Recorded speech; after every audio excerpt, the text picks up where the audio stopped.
Hi there, welcome back to another video from us here at Lottie Jasmine Designs. Today we're going to use a different type of product, stepping away from resin just for a video or two. We're going to use these lovely calibrated cups with measurements on the side in millilitres. They also have the scale of 1:1, 2:1 or 3:1. That's just in case you decide not to measure, to actually weigh and measure stuff and you're going to eyeball it. We're going to also use this lovely green mould. We also have a blue coloured one just in case we have any product left over. So the product we're using here is, this is the liquid part of a 2-part medium. And the medium we're using is called Hydroflow. It's by a company called Elichem. So description and details of that are in the description box. I've got a scoop here, which I believe was some sort of powder that we had, I think it was protein powder. It just comes in very handy to distribute it from the main container that it comes in into these sort of smaller glass bowls or cups that I'm going to mix this in. So just zeroed out the scales there and adding in 2.5 times the amount of powder to the amount of liquid part that you have of this medium. So this bit's just sped up a bit. So there we go. Quite a lot of people actually would then put the powder through a sieve before adding it to the liquid part of this medium. Just showing you there that I'm not wearing gloves because there's no need for gloves, although you can of course. Here I am, I have actually now put some gloves on because I do get into a little bit of a mess with this. We're going to use white acrylic paint as a colorant. We're also going to use I think that was a pink blue, and we're also using a much more deeper sort of fuchsia pink here. So acrylic paints can be used to colour them. So here we are with the first one. We're going to add the pigment, the acrylic pigment, into the liquid part of this medium. So this is what a lot of other people have recommended doing, and then mixing that up. So it disperses, the pigment in the paint disperses throughout the liquid, and then you add in the powder part to it. So just stirring it there, just sped it up a bit, mixing it up thoroughly, trying to make sure there's no lumps. And here we go then with the we're going to use the fuchsia pink. So you can add in, I would say go a little at a time to start with till you get the colour that you want. Bearing in mind that it's the natural state of this medium is for it to dry quite pale. So the colours you may need to either use something that's very heavily pigmented or just add some more colour into it. So this one actually went quite grainy. It didn't mix as well as the white, the titanium white paint. Not sure the reason for that. But here's hoping that when we add the powder into it, it does all dissipate nicely into the product. And here we are with the final one. That's a much more deeper pinkish red. Ran out of popsicle sticks, so I'm using a silicone ended stirring stick instead. So just mixing it up there, mixing it in. These are all actually quite pale, which is not the look I want. So I am actually going to add some more pigment to the pink, the deep pink one, and this pinkish red coloured one.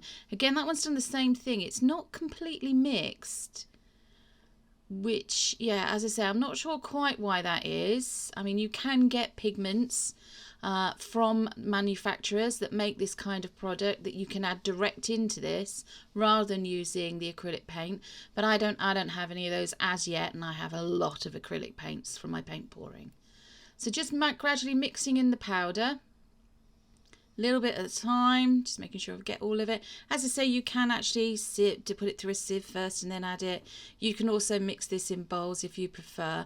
One thing I haven't said is that to keep a bucket of cold water or a large washing up bowl of cold water to the side of you, so that when you've finished using the different utensils, bowls, that you can put them straight into soak, because otherwise it will set solid in it. And yeah, it just sort of saves a bit on the cleanup for you. So we go, just mixing it in a bit further. So as you can see there, it's a deeper colour and it's mixed a lot better now that it's actually got the powder in it. Just adding a bit more of the acrylic paint because I just want it that bit deeper. So as you can see there, it's not as dark as the pink colour on the bottle. And there we go. I'm going to add some more. Oh no, we're going to add in the powder to this one. This was the more pinkish red. There we go. Just gradually adding it in using the popsicle stick just to guide it into the container. There we are, almost all in. And going to stir that in, see if we can get it to be nice and smooth. It's about the consistency of double cream. There we go. And I think at this point I decided it wasn't quite dark enough for me. So there we go. Yes, I've added some more of the acrylic paint. Mixing it in, that's a lot better. That's more of like a coral red. Corally pinky red colour. So here's the green mould. I've got it on a piece of cardboard. That's something that we had delivered from Amazon, sort of left over. So just showing you all the different colours there, and we're going to pour it into the mould. We're going to layer it. So a little bit of the pink in each one. This has been sped up. And a little bit of the red, the corally red. And then some of the white. So it's in sort of layering it in. There we go.